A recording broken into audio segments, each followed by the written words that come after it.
This is the next announcement by Echo Base Radio Blastland. Listen now to Chapter 14 of Blastland. This chapter is called The Virus. This chapter is made available both in text format in Russian and English languages, and as English audio podcast in the official Telegram group of Blastland. Watch out for Blastland Collection NFTs at Getchum's Tonguekeeper.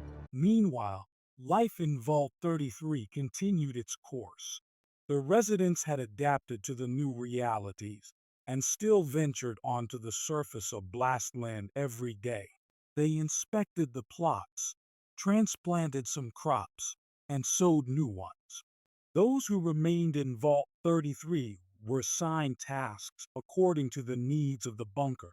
Some were involved in public works, others continued working in the machine room, and some worked in the laboratory. Ava and I periodically went to the surface to oversee the earthworks, but we spent most of our time in the laboratory. Ava said that a lot had been done already, but we couldn't stop now. In addition to selecting improved seed varieties, Ava studied microorganisms, bacteria, viruses, and much more. She worked with viruses in a separate room where I wasn't allowed. I would lie by the door, waiting for her to appear.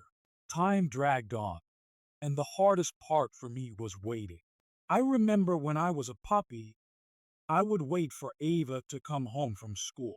I would play with a ball, chew on bones, or sleep to pass the time. I always knew it was her when she approached the house.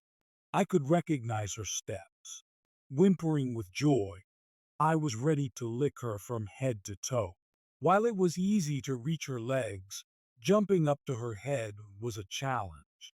Ava would stop me and say that well-behaved dogs didn't act like that. I didn't understand what it meant to be a well-behaved dog, so I kept jumping. Then Ava would squat down, pet me, and say that I was a little naughty pup. She said it so gently and affectionately that I was ready to jump up and lick her again. Such memories would lull me to sleep. My sleep was very light. I would wake up and lift my head whenever a door opened or closed. People came into the lab, talked, and brought in and took out documents. Removing biomaterial from the lab was strictly prohibited. Only Ava could give permission to work with materials outside the lab. All samples were meticulously accounted for and monitored. People filled out special logs where they recorded information about the samples. Every evening, Ava checked that all the samples were accounted for before we left the lab. Particularly dangerous samples were stored in a special refrigerator called Blast Cooler, and only a few people knew the access code. This chapter was made available by Echo Base Radio Blastland. Watch out for next chapters in Blastland official Telegram channel. Visit our Blastland NFT collection at Tonguekeeper, Getchums, and stay safe.